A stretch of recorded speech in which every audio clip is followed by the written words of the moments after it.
கிறிஸ்துவுக்குள் மிகவும் பிரியமானவர்களே, இயேசு கிறிஸ்துவின் நாமத்தில் உங்கள் யாவரையும் அன்போடு கூட நான் வாழ்த்துகிறேன்.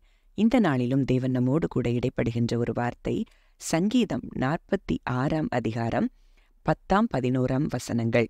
நீங்கள் அமர்ந்திருந்து நானே தேவன் என்று அறிந்து கொள்ளுங்கள். ஜாதிகளுக்குள்ளே உயர்ந்திருப்பேன், பூமியிலே உயர்ந்திருப்பேன். சேனைகளின் கர்த்தர் நம்மோடு இருக்கிறார். யாக்கோபின் தேவன் நமக்கு உயர்ந்த அடைக்கலமானவர். ஆம், இந்த வார்த்தையின்படி தேவன் இன்றைக்கு நம் ஒவ்வொருவரையும் பலப்படுத்த விரும்புகிறார். இந்த வார்த்தையின் மூலம் தேவன் நம்ம வாழ்க்கையில மகிமையான காரியங்களை செய்ய விரும்புகிறார். இந்த வார்த்தையை ஆங்கில மொழிபெயர்ப்பில் டிபிடியில் ரொம்ப அழகா கொடுக்கப்பட்டிருக்கிறது. Surrender your anxiety, be silent and stop your striving, and you will see that I am God. I am the God above all the nations, and I will be exalted throughout the whole earth. அப்போ இந்த வார்த்தை சொல்கிற சத்தியம் என்னன்னா, surrender your anxiety, உங்களுடைய எல்லா கவலைகளையும் அவர்கிட்ட சரண்டர் பண்ணணுமா. நம்ம என்ன செய்யணுமா? அமைதியா இருக்கணுமா. நம்ம முயற்சி பண்ணி இதை அப்படி செஞ்சிடலாமா, இப்படி செஞ்சிடலாமா, இதை இப்படி பண்ணணுமா அப்படின்னு சொல்லி எதையும் ரொம்ப அதை கஷ்டப்படுத்தாம எந்த காரியத்தையும் அதை யோசித்து சிந்திச்சு நம்ம நம்மை நாமே என்ன செய்து கொள்றோம்னா பல முறை வேதனைப்படுத்தி கொள்றோம். ஆனா இந்த நாள்ல தேவன் நமக்கு சொல்லுகிற ஒரு ஆலோசனை என்னன்னா, அமைதியா இருக்கணுமா. And stop your striving and you will see that I am God. எப்போ நம்முடைய அப்படிப்பட்ட கவலைகளை அவர்கிட்ட கொடுக்கிறோமோ, அவர் அதில் கிரியை செய்து அவரே தேவன் என்று நம்ம என்ன செய்வோமா, அறிந்து கொள்வோமா. ஏன்னா I am the God above all the nations. எல்லா தேசங்களுக்கும் தேவன் அவர்தான். அவருக்கு அதற்கு மேற்பட்ட தேவன். நான் ஜாதிகளுக்குள்ளே உயர்ந்திருப்பேன், பூமியிலே உயர்ந்திருப்பேன், அதற்கும் மேலானவர்.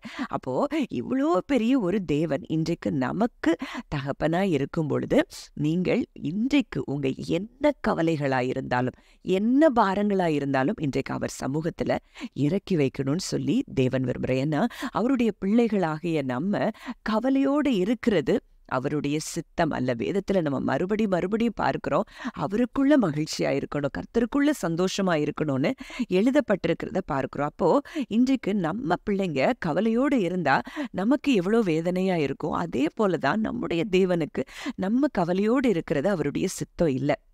அப்போ இன்றைக்கு ஒருவேளை நமக்கு எந்த வல்லமையும் அதை செய்து முடிக்கக்கூடிய வல்லமை இருக்கலாம், வல்லமை இல்லாமல் இருக்கலாம். சில காரியங்கள் நம்ம பிள்ளைகளுக்காக செய்யக்கூடிய அளவுக்கு நம்ம இருக்கலாம். ஆனால் நம் தேவனுக்கோ எல்லாம் கூடும், எல்லாவற்றையும் செய்து முடிக்கக்கூடிய வல்லமை நிறைந்த தேவனைத்தான் நம்ம ஆராதித்து கொண்டு இருக்கிறோம். இதைத்தான் பிலிப்பியர் 4 அதிகாரம் 6-7 வசனங்கள்ல நம்ம பார்க்கிறோம்.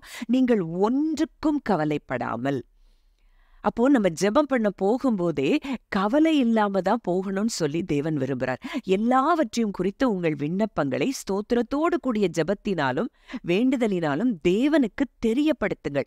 நம்ம வேலை தெரியப்படுத்துற வேலை மட்டும்தானே தவிர அங்க போய் நம்ம சொன்ன பிறகு நம்ம கவலைப்படுவது நம்முடைய வேலை இல்லை. அடுத்த வசனம் அதை தான் சொல்லுது.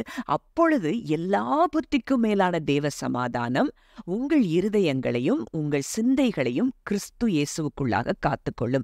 இதுதான் அந்த அமர்ந்திருந்து, நீங்கள் அமர்ந்திருந்துன்னு சொல்லுகிற பகுதி இதுதான். அப்போ இப்படி ஒரு ரெஸ்ட்டுக்குள்ள வரணும். அந்த தேவ சமாதானம் நம்ம இருதயத்தை நிரப்பணும். நம்ம அவர்கிட்ட சொல்லிட்டோம், அவர் நமக்காக இந்த ஜெபத்திற்கு அவர் பதில் தருவாருங்கிற அந்த இளைப்பாறுதலுக்குள்ள வரவும், அந்த தேவ சமாதானத்துக்குள்ள வரவும் தான் தேவன் சொல்லுகிற வார்த்தை, நீங்கள் அமர்ந்திருந்து.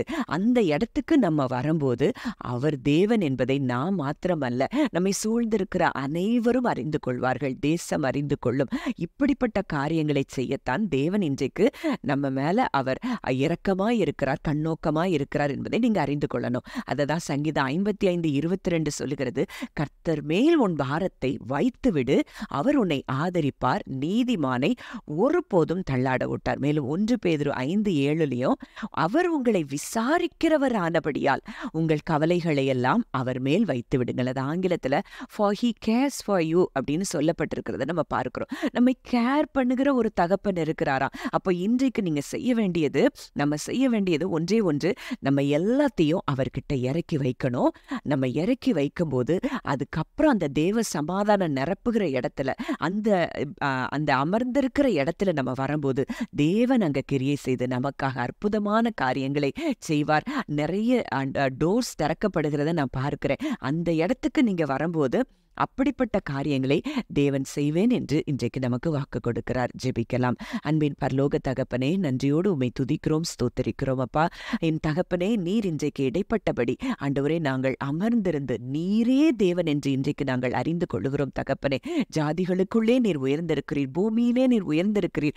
ஏனென்றால் நீர் சேனைகளின் கர்த்தர். அப்பா, நீர் எங்களோடு இருக்கிறீர். அப்பா, எவ்வளோ பெரிய சேனைகளின் தேவன் நீர் எங்களோடு இருக்கிறீர். எங்களுக்கு எதிராய் வந்த எல்லா யுத்தங்களையும் நீர் செய்து முடிக்கிற கிருபைக்காய் நன்றி செலுத்துகிறோம். நீர் எங்களுக்கு உயர்ந்த அடைக்கலமானவராய் இருக்கிறீர். தகப்பனே, ஒரு காலம் ஒரு தீங்கும் எங்களை அப்பா தொட முடியாது என்பதை நாங்கள் அறிந்து விசுவாசித்து உமக்கு நன்றி செலுத்துகிறோம். உம்முடைய கரத்துல ஆண்டவரே இதை கேட்கிற ஒவ்வொருவரையும் இந்த வார்த்தையின்படியே கர்த்தர் நீர் ஆசீர்வதிக்கிற தயவுக்காய் நன்றி செலுத்துகிறோம். அப்பா, ஒவ்வொருவரும் தங்கள் பாரங்களை இறக்கி வைத்து இன்றிலிருந்து சமாதானத்தோடு தேவ சமாதானம் ஆண்டவரே இருதயங்களை ஆளுகை செய்ய தொடங்கும் போதே நீர் கிரியை செய்து அவர்கள் வாழ்க்கையில தேவையான வெற்றிகளை கொடுக்க நீர் வல்லமையுள்ளவராய் இருக்கிறீர் என்பதை விசுவாசித்து நன்றி செலுத்துகிறோம். இயேசு கிறிஸ்துவின் மூலம் கேட்கிறோம் ஜீவனுள்ள நல்ல பிதாவே, ஆமேன்.